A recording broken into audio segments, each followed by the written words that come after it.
Assalamualaikum warahmatullahi wabarakatuh. Saya Syifa Rahmaningsi dari Universitas Negeri Jakarta. Alhamdulillah, segala puji dan syukur kepada Allah Subhanahu wa taala yang telah memberikan nikmat serta sehat jasmani dan rohani sehingga kita bisa melaksanakan kegiatan dan aktivitas walaupun dari rumah.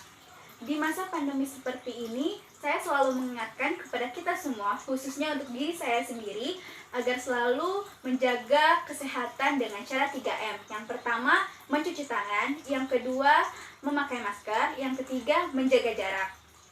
Sehingga pelaksanaan kegiatan atau aktivitas kita bisa berjalan dengan efektif dan efisien. Pertama, saya akan menjelaskan tentang kebijakan Merdeka Belajar, Kampus Merdeka. Dalam rangka memenuhi tuntutan, arus perubahan dan kebutuhan akan link and match dengan dunia usaha dan dunia industri. Dan untuk menyiapkan mahasiswa dalam dunia kerja, perguruan tinggi dituntut agar dapat merancang dan melaksanakan proses pembelajaran yang inovatif, agar mahasiswa dapat meraih capaian pembelajaran mencakup aspek sikap, pengetahuan, dan keterampilan secara optimal. Nah, kebijakan Merdeka Belajar Kampus Merdeka ini diharapkan dapat menjadi jawaban atas tuntutan tersebut. Dan Kampus Merdeka merupakan wujud pembelajaran di perguruan tinggi yang otonom dan fleksibel sehingga tercipta kultur belajar yang inovatif, tidak mengekang, dan sesuai dengan kebutuhan mahasiswa. Program Merdeka Belajar Kampus Merdeka ini meliputi 4 kebijakan utama, yaitu yang pertama, kemudahan pembukaan program studi baru. Yang kedua, perubahan sistem akreditasi perguruan tinggi. Yang ketiga, kemudahan perguruan tinggi menjadi badan hukum dan hak belajar 3 semester di luar program studi. Mahasiswa diberikan kebebasan mengambil SKS di luar program studi. 3 semester yang dimaksud dapat diambil untuk pembelajaran di luar prodi dalam PT atau pembelajaran di luar PT. Yang dimaksud dengan kegiatan pembelajaran di luar PT yaitu meliputi kegiatan magang atau praktik kerja, proyek di desa, mengajar di sekolah, pertukaran pelajar, penelitian, kegiatan kewirausahaan, studi atau proyek independen, dan proyek kemanusiaan yang semua kegiatan itu harus dibimbing oleh dosen. Kampus Merdeka diharapkan dapat memberikan pengalaman kontekstual lapangan yang akan meningkatkan kompetensi mahasiswa secara utuh dan siap kerja. Nah, proses pembelajaran dalam Kampus Merdeka pun merupakan salah satu perwujudan pembelajaran yang berpusat pada mahasiswa itu sendiri yang sangat esensial.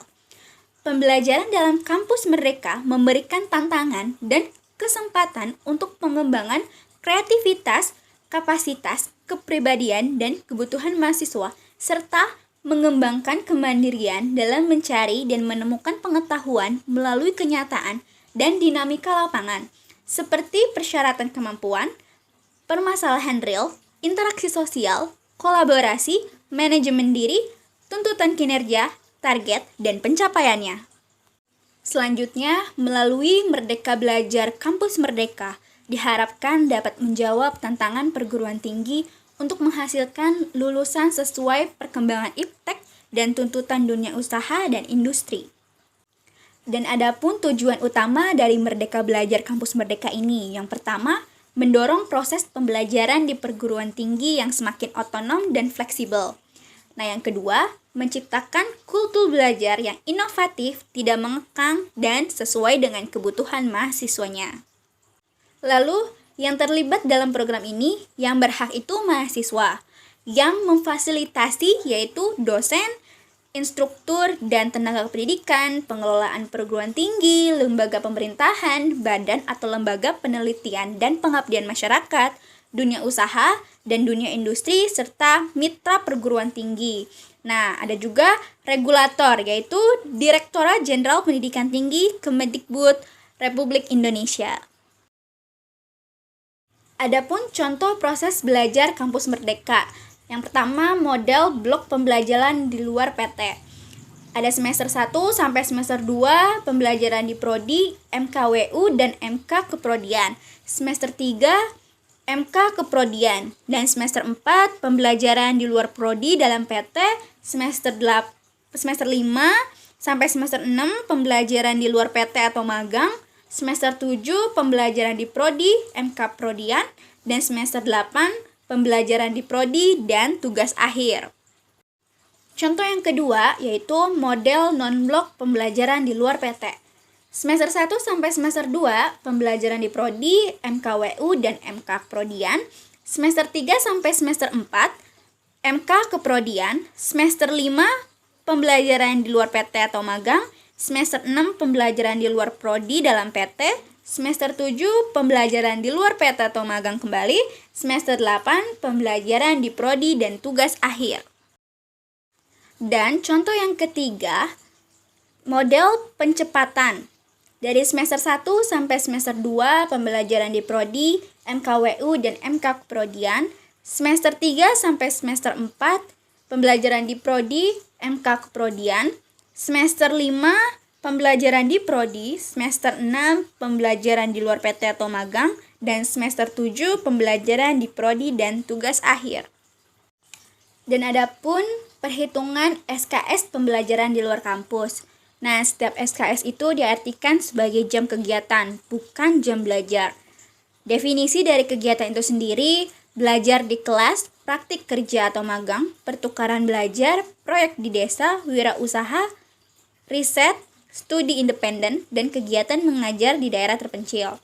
Semua jenis kegiatan terpilih harus dibimbing dengan dosen. Dosen ditentukan oleh PT. Daftar kegiatan yang dapat diambil oleh mahasiswa dalam 3 semester di luar kampus dapat dipilih dari program yang ditentukan pemerintah, program yang disetujui oleh pimpinan perguruan tinggi. Penghitungan SKS pun untuk pembelajaran di luar kampus setara dengan 170 menit per minggu per semester. Di sini pun ada pengertian dari magang atau praktik industri, yaitu kegiatan magang di sebuah perusahaan, yayasan nirlaba, organisasi multilateral, institusi pemerintah, maupun perusahaan rintisan. Dan ini pun wajib dibimbing oleh seorang dosen atau pengajar. Kemudian ada proyek di desa, proyek sosial untuk membantu masyarakat di pedesaan atau daerah terpencil dalam pembangunan ekonomi rakyat, infrastruktur, dan lainnya. Dapat dilakukan juga bersama dengan aparatur desa, kepala desa, BUMDes, koperasi, atau organisasi desa lainnya. Dan ini pun sama wajib dibimbing oleh seorang dosen atau pengajar. Selanjutnya ada pertukaran pelajar. Pertukaran pelajar ini mengambil kelas atau semester di perguruan tinggi luar negeri maupun dalam negeri, berdasarkan perjanjian kerjasama yang sudah diadakan oleh pemerintah. Nilai dan SKS yang diambil di perguruan tinggi luar akan disetarakan oleh perguruan tinggi masing-masing. Tujuannya yaitu memberi kesempatan pengalaman belajar mahasiswa dengan meningkatkan soft skill dan hard skill di perguruan tinggi lain. Adapun penelitian atau riset ini adalah kegiatan riset akademik, baik sains maupun sosial humaniora yang dilakukan di bawah pengawasan dosen atau peneliti. Dapat dilakukan juga untuk lembaga riset seperti LIPI, LAPAN, NASA, perguruan tinggi, dan seterusnya. Dan ini pun juga wajib dibimbing oleh seorang dosen atau pengajar. Selanjutnya ada wirausaha. Di sini mahasiswa mengembangkan kegiatan kewirausahaan secara mandiri, dibuktikan dengan penjelasan atau proposal kegiatan kewirausahaan dan bukti transaksi konsumen atau slip gaji pegawai. Ini pun wajib dibimbing oleh seorang dosen atau pengajar. Selain itu, di sini pun ada studi atau proyek independen. Nah, di sini mahasiswa dapat mengembangkan sebuah proyek berdasarkan topik sosial khusus dan dapat dikerjakan bersama dengan mahasiswa lain. Ini pun wajib dibimbing oleh seorang dosen atau pengajar.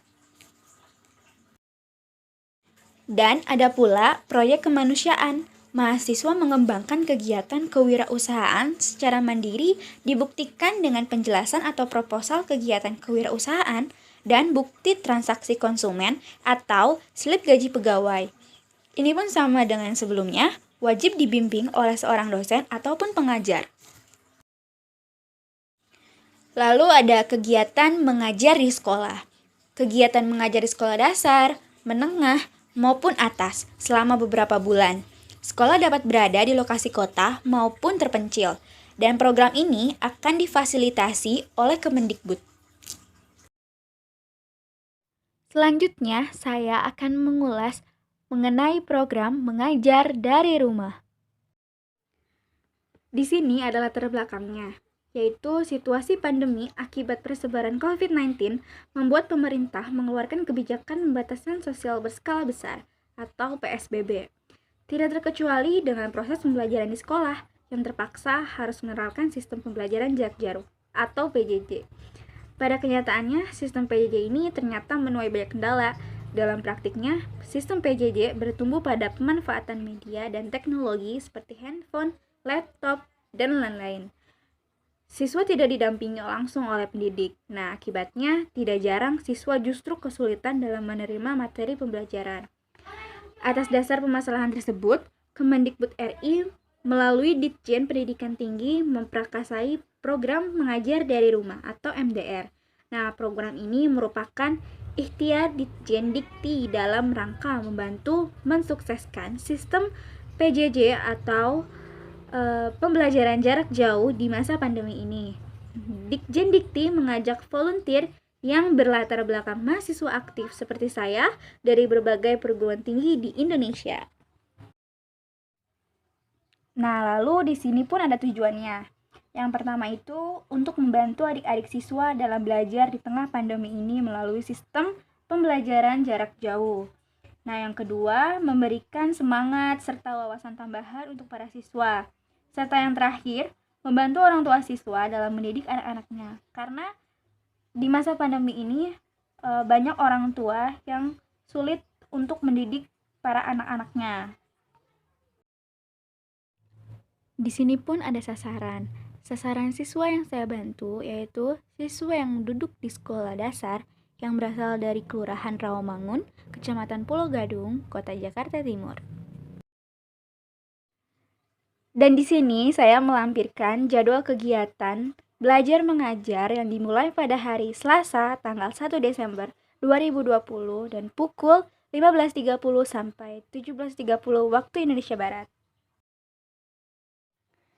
Kemudian di sini saya akan menjelaskan deskripsi kegiatan. Nah, pada hari pertama, hari Selasa tanggal 1 Desember 2020 pukul 15.30 sampai dengan 17.30 waktu Indonesia Barat, pengajaran yang saya lakukan yaitu membaca.